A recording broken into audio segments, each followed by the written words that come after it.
Hey everyone, how's it going and welcome back to my channel. As you know, my name's Alive and today we're coming with another PvE class guide video for Classic WoW. And this one's going to be on Resto Druid raiding. Let me know how you like it.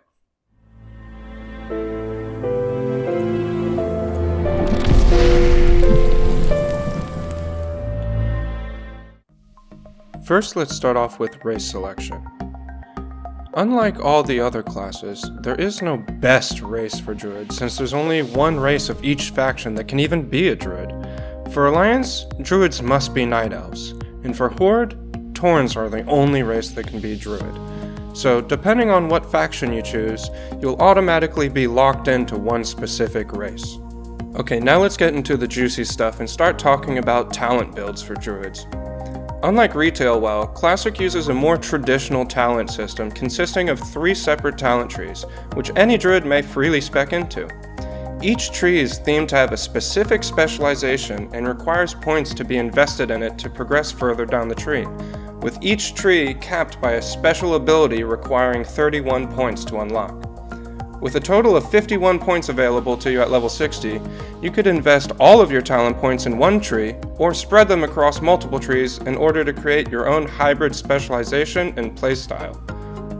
In this guide, we'll discuss some of the more powerful and popular builds, which talents you can't live without, and which talents you can afford to tailor to your preference. As a notice before we get into the different builds though, I'd like to point out that talent points put into the first 2 tiers of the balance tree are typically filler talents other than a few spots here and there where they become useful in raid. Also, 2 of the 3 healing specs take points out of improved rejuvenation. Rejuvenation has great scaling with plus healing, but the talent only benefits the base healing of the spell, not bonus healing, making this talent less of an impact than it really appears.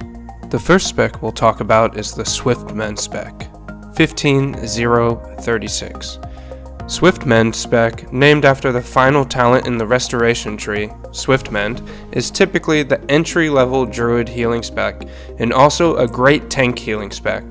Going this deep into the restoration tree allows the Druid to have 2 panic type abilities, with that being Swiftmend and Nature Swiftness, used in situations where your tank's life is taking threatening damage and you need to instantly heal them up to healthy amounts. Along with these 2 abilities, the Druid using this spec will also have large amounts of bonus healing, allowing for huge healing touch crits. This spec typically is suboptimal though for raid healing, since healing touch, your primary single target heal, has a long cast time, giving the other healers a chance to snipe your heal, which means heal the target that you're healing, but quicker, so that when your heal lands, it ends up being overhealing. The second spec we're going to look at is the Regrowth Nature's Grace spec, 21-0-30. Once the healers and the main tank in your raid have enough gear, Druid players can drop Swiftmend for a build that allows for a bit better raid healing and overall quicker casts. This spec revolves around improved regrowth and Nature's Grace. Regrowth is a 2-second cast normally, but 1.5 seconds faster than a Druid's healing touch spell. Thanks to Nature's Grace and improved regrowth, your regrowth will oftentimes be a 1.5 second cast, making the ability significantly stronger. Having such a quick cast time on this spell allows the Druid to raid heal more effectively without getting sniped. It is not uncommon that with gear being fully raid buffed and being fully world buffed, with consumables, a Druid's regrowth may have over 60% chance to crit. The Druid can use their massive crit chance casting regrowth on their raid members to find a Nature's Grace proc, then using that proc to use a hasty max rank healing touch. The third and final healing spec that we're going to go over is my personal favorite, Moonglow, 24-0-27. Moonglow spec primarily allows the Druid to become a bit more mana efficient with the talent Moonglow, what the spec is named after, which affects just about every single healing spell that you're going to be using within raids. This spec doesn't revolve as heavily around Nature's Grace though as the previous spec, but still has Nature's Grace. And because of that, this spec still highly values crit, so you have a chance at proccing Nature's Grace and casting your next spell at a hastened rate. Now let's talk about some of the essential consumables that a druid's going to need to bring to raid to heal. First of all, there are tons and tons and tons of different consumables that you can bring to raid in Classic WoW, ranging from consumables that increase your performance, to consumables that keep you alive during a certain boss encounter, to little pets that you can bring for small buffs. But we're going to talk about some of the basic essentials that a Resto Druid is going to want to use in your average raid. First of those being Major Mana Potion and Demonic Rune. Both of these items restore mana to the user and do not share cooldown, so these are very useful to use every 2 minutes to keep your mana high. Next would be Mage Blood Potion, which is a potion that grants mana per 5 and comes out during ZG patch. The best food buff a druid can have is Nightfin Soup, which also gives the druid MP5. Next is a weapon oil that you can apply to your weapon that also comes out during ZG that is called Mana Oil and gives the user more mana regeneration, similar to the other consumables. Lastly is Flask of Distilled Wisdom. Now, Flask of Distilled Wisdom isn't something that you want to be using at every single raid, because they're going to be extremely costly. All flasks require a Black Lotus to be crafted, and Black Lotus are rare and hard to come by, so flasks are going to be extremely costly and are only recommended to be used during progression or possibly during a speedrun if that's something that your guild likes to do. Next, let's talk about what professions you want to go as a druid in Classic WoW. Luckily, druid players don't have any crafted pieces of gear that absolutely require you to be any profession to use. So there are no professions that a druid player absolutely must do. Druid players are free to pick whatever professions they'd like. It is typical though to see druids go herbalism with engineering or go herbalism with alchemy, especially because they can pick up the flowers while they're in travel form, allowing them to sneak some herb picks over the next guy every so often. Many other classes, if they're optimizing their professions well, cannot afford the luxury of going any gathering profession that they want, because they have a best in slot item that requires a certain profession and must also have engineering if they're trying to be the best they can be in raids and PvP. This gives the druids in your guild an opportunity to use their herbalism to collect Black Lotus for their guildmates, or, for yourself if you like to bathe in wealth. But if you do gather them for your guildmates, you'll be able to craft these important flasks at a lower rate and hopefully give your guildmates a little bit of a cut.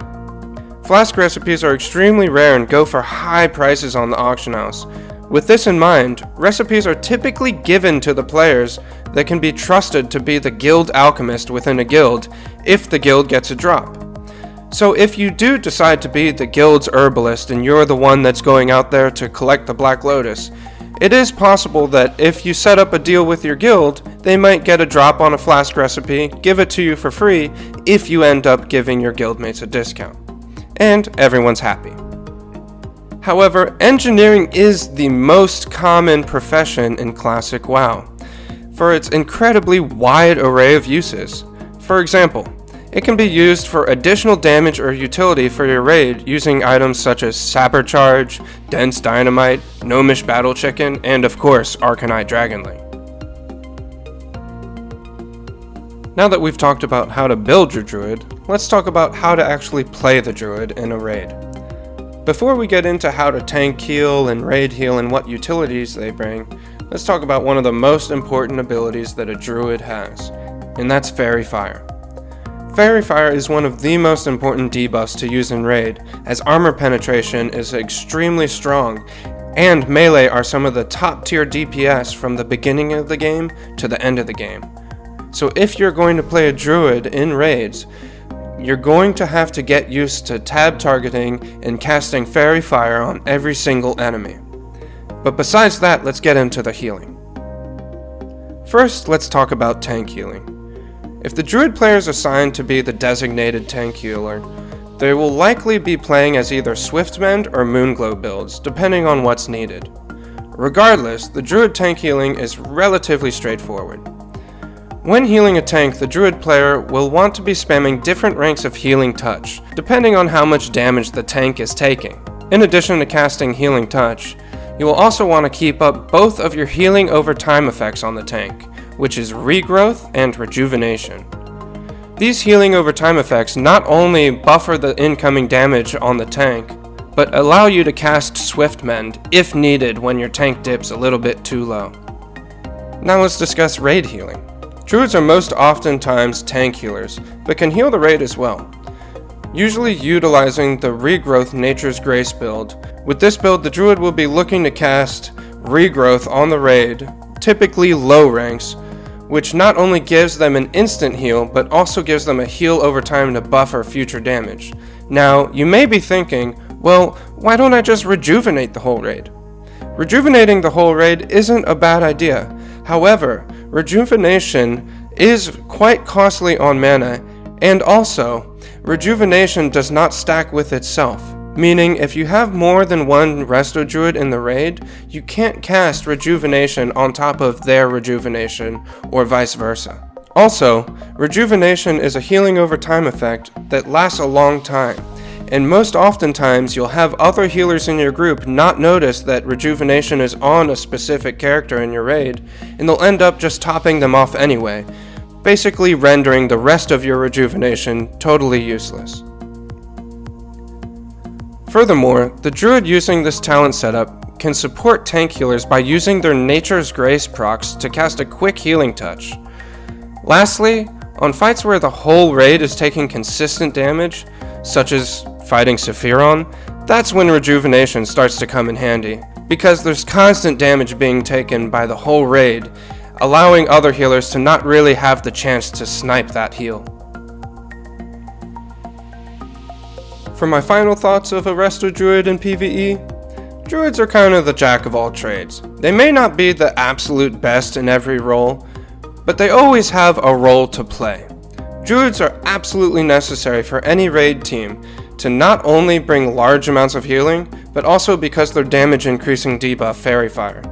Not to mention, who doesn't want to be a big fuzzy bear from time to time, you know?